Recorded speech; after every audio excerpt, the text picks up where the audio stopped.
Namaskar, welcome to Habis TV. You are watching National News. I am Shashira.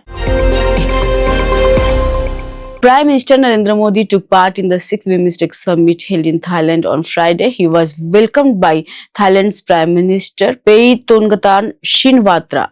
At the summit, PM Modi said that India is committed to working together with other BIMSTEC countries in many areas to improve people's lives.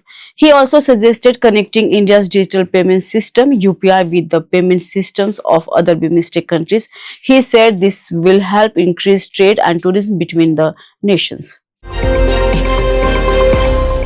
In New Delhi, Commerce and Industry Ministry Piyush Goyal opened a big 3-day startup event called Startup Mahakumbh at Bharat Mandapam on Thursday. While speaking there, he asked Indian startups to aim higher and focus on advanced technologies like semiconductors, robotic, machine learning and artificial intelligence. He said startups should not just stick to things like grocery delivery or making ice cream. Goyal questioned whether India's future is just being delivery workers and said this is not true innovation. He compared Indian startups to those in China which are working on high-tech areas like 3D printing and smart factories.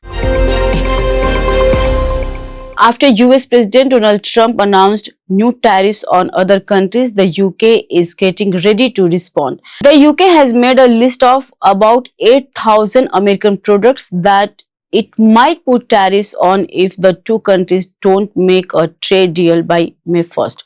UK Business Secretary Jonathan Reynolds shared a 417-page list of these products. Prime Minister Keir Starmer said he wants to make a trade deal with the US to lower or remove the high taxes on UK exports. Right now, there is a 10% tariff on all UK goods and 25% on things like steel and cars. In a meeting, he also said that the UK has many options to respond if needed.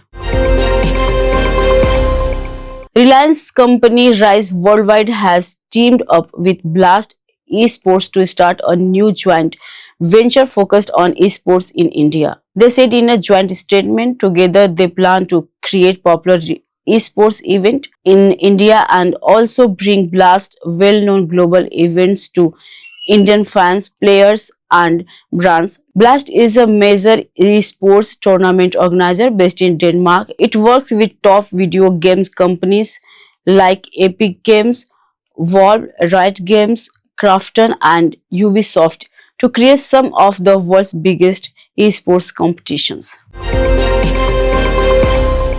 Before the RBI's policy review on April 9 and US tariff changes, India's 10-year bond yield dropped to 6.49% on Wednesday. This happened after the RBI said it would buy 80,000 crore worth of bonds in April. When bond yield fall, prices rise, and it often means markets expect lower interest rates, though it doesn't always mean rates will drop soon. Thanks for watching. Keep watching Highways TV. Namaskar.